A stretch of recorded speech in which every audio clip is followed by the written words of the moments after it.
السلام علیکم ورحمۃ اللہ وبرکاتہ نحمدہ ونصلی علی رسولہ الکریم اما بعد فاعوذ باللہ من الشیطان الرجیم بسم اللہ الرحمن الرحیم۔ درس نمبر 386 پارہ 6 سورہ مائدہ آیت نمبر 2۔ ترجمہ معارف القرآن۔ اے وہ جو ایمان لا چکے، نہ بے حرمتی کرو شعائر اللہ کی، اور نہ محترم مہینوں کی، اور نہ قربانی کی، اور نہ قلادہ والے قربانی کے جانوروں کی، اور نہ عازمین بیت اللہ کی جو چاہتے ہیں اپنے پروردگار کا فضل و خوشی، اور جب احرام کھول دیا تو شکار کھیلنا ہو تو کھیلو، اور نہ ابھارے تم کو کسی قوم کی عداوت کی روک دیا تھا تم کو مسجد حرام سے اس پر کہ تم زیادتی کرو، باہم مدد کرتے رہو نیکی اور تقوی پر، اور نہ مدد کرو گناہ اور زیادتی پر، اور اللہ کو ڈرو، بے شک اللہ عذاب کرنے میں سخت ہے۔ تفسیر اشرفی۔ اے وہ جو ایمان لا چکے، اپنے نفسانی جذبات کا دباؤ قبول کر کے کوئی فیصلہ نہ کر بیٹھو، اور ہر حال میں حکم الہی کے سامنے سر تسلیم خم رکھو، اور نہ بے حرمتی کرو شعائر اللہ کی، یعنی اے مسلمانوں شعائر اللہ کی ہیبت، شعائر اللہ کی ہیتک یعنی بے عزتی نہ کرو، اور نہ ان لوگوں کے اعمال میں رکھا ڈالو، نہ ان لوگوں کے اعمال میں رکھنا ڈالو جو بیت اللہ شریف کا حج کرتے ہیں اور موافق حج کی تعظیم بجا لاتے ہیں۔ اب اگر مشرکین بھی ان پر حج و قربانی کی پابندی لگانے سے پہلے حج کے لیے حاضر ہو تو اپنے رسم و رواج کے مطابق قربانیوں کو قلادے ڈال لیں، قربانیوں کو قلادے ڈال لیں تو تم ان پر ہلہ بول کر ان کی قربانیاں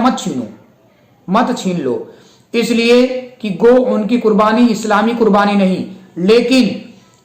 اس کی نقل ہے، اور اس سے وہ لوگ بھی اپنا مقصد وہی ظاہر کرتے ہیں جو مسلمانوں کی قربانیوں کا مطلوب ہے۔ تو اے ایمان والو، ان کی قربانیوں کو چھین لینا اور ان کے حج میں رکھنا ڈالنا تمہاری شان کے لائق نہیں، اور یوں ہی نہ بے حرمتی کرو محترم مہینوں کی، یعنی ذوالقعدہ، ذوالحجہ، محرم اور رجب، ان 4 مہینوں میں قتل و غارت گاری نہ کرو، اور نہ قربانی کی، یعنی اونٹ، گائے، بکری وغیرہ جو اللہ تعالیٰ کی رضا کی خاطر مکہ معظمہ میں بھیجی جائے ان کو ان کے محل وقوع تک پہنچنے سے منع نہ کرو، اور نہ قلادہ والے قربانی کے جانوروں کی قربانیوں کے پیچھے پڑو، یہ خاص قربانی ہوتی ہے اور الہدی سے اشرف و اعلیٰ سمجھی جاتی ہے۔ اب معنی یہ ہوا کہ خصوصاً ذوات القلائد سے بچ کر رہو۔ قلادہ سے مراد ہر وہ شے جو اونٹ وغیرہ کے گلے میں ڈالی جائے، مثلا جوتے کے ٹکڑے، کھجور کے درخت کی چھال، تاکہ معلوم ہو کہ یہ حج کی قربانی ہے، تاکہ کوئی اس جانور سے تعرض نہ کرے، اور نہ عازمین بیت اللہ کی بے عزتی کرو، اور نہ ہی ان لوگوں کو چھیڑو جو بیت اللہ شریف کی زیارت کے لیے ظاہر ہوتے ہیں کہ تم انہیں کوئی ہلا بہانہ کر کے بیت اللہ شریف کی زیارت سے روک دو۔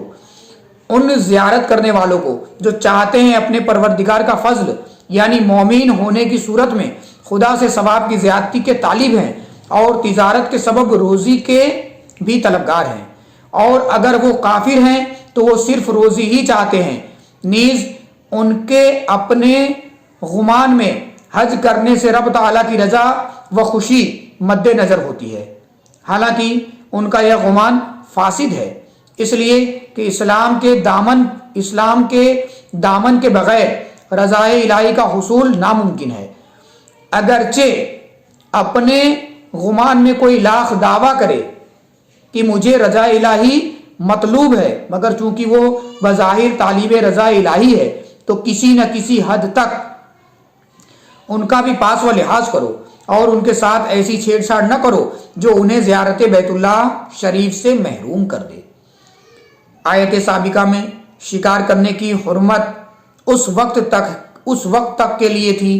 جب کہ تم حالت احرام میں رہو، اور جب تم نے احرام کھول دیا تو اب یہ پابندی ختم ہو گئی، لہذا تم اب اگر شکار کھیلنا چاہو تو کھیلو، اور ہمیشہ اس بات کا خیال رکھو کہ نہ ابھارے تم کو کفار قریش یا ان جیسی خصلت رکھنے والی کسی قوم کی عداوت اور ان سے سخت دشمنی کی روک دیا تھا تم کو مسجد حرام سے سال حدیبیہ میں، یعنی کعبہ شریف کی زیارت اور عمرہ کے طواف سے۔ الحاصل ان کی سابقہ اس زیادتی اور حرکت کا خیال تم کو اس بات پر انگیختہ و آمادہ نہ کرے کہ تم بھی بدلے کے طور پر ان کے ساتھ زیادتی کرو اور ان کو بیت اللہ کی زیارت سے روک کر اپنے دل کی بھڑاس نکالو اور ان کے مال لے لینے کا ارادہ کر لو۔ المختصر، جب تک وہ حالت احرام میں رہیں ان کے ساتھ زیادتی نہ کی جائے۔ مسلمانوں،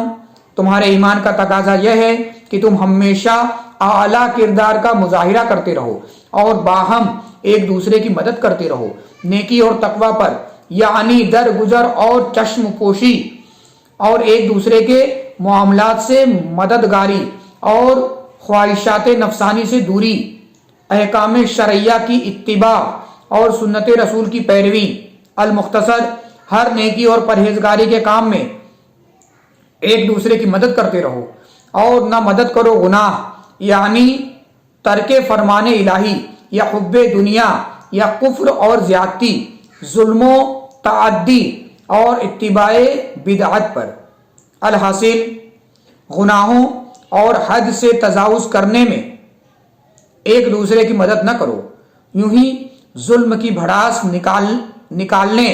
بدلہ لینے کی غرض سے گناہ اور ظلم کرنے میں ایک دوسرے کی مدد نہ کرو۔ ہاں، جب کوئی کسی کو دوسرے پر تجاوز کرتا دیکھے تو اسے مظلوم کی مدد کرنا چاہیے، پھر اس پر یہ مدد کرنا حتی الامکان لازم ہے۔ فطرت کا تقاضا ہے کہ پہلے شے کو خرابیوں سے پاک و صاف کیا جائے، پھر اس کو عمل میں لایا جائے، نہیں میں پہلے صفائی کی جاتی ہے، پھر امر سے اس پر عمل کا حکم ہوتا ہے۔ ایسی صورت میں مناسب یہی لگتا ہے کہ پہلے لا تعاونوا کی نہیں کا ذکر فرمایا جاتا اور پھر تعاونوا کا امر ارشاد فرمایا جاتا، اور یہاں پر معاملہ برعکس ہے۔ اس کی وجہ یہ ہے کہ اس پورے ارشاد کا مقصود بالذات تعمیل حکم ہے اور وہ امر میں نمایاں ہے، اس لیے اس کو مقدم رکھا گیا۔ علاوہ ازیں نہیں مذکور سے یہی مقصود ہے کہ گناہ اور تجاوز عن الحد پر تعاون نہ کرو، اور یہی بعینہ تعاون علی البر والتقوی ہے۔ اس لیے پہلے امر فرما کے تعاون علی البر والتقوی کا اجمالی حکم ہوا، پھر نہیں سے اس کی تصریح کر دی گئی۔ بر اور اسم کی ایک جامع تفسیر یہ ہے کہ بر خلق حسن، اچھے اخلاق کو کہتے ہیں، اور اسم یہ ہے کہ دل گواہی دے کہ واقعی یہ برا عمل ہے اور لوگوں کے سامنے اس عمل کے اظہار کا بھی جی نہ چاہے۔ الغرض ہوش سے کام لو اور جمی امور میں اللہ تعالیٰ کو ڈرو۔ پھر جملہ ان کے یہی ہیں کہ اس کے جمی اوامر والنواہی مذکورہ کی مخالفت نہ کی جائے، اور جان لو کہ بے شک اللہ تعالیٰ عذاب کرنے میں سخت ہے، جو اس سے نہیں ڈرتا وہ اسے سخت عذاب میں مبتلا فرماتا ہے۔ سورہ مبارکہ کے شروع میں حلال چوپایوں کا ذکر کر کے جن جانوروں کا استثناء کیا گیا تھا، اب ان کی تفصیل سے آگاہ کیا جا رہا ہے۔ دوران درس پڑھنے میں کسی طرح کی کوئی لغزش، کوئی خطا، کوئی غلطی ہوئی ہو تو میں اللہ رب العزت کی بارگاہ میں توبہ کرتا ہوں، معافی مانگتا ہوں، اللہ رب العزت قبول فرمائے۔ صلو علی الحبیب صلی اللہ تعالی علی محمد صلی اللہ علیہ وسلم۔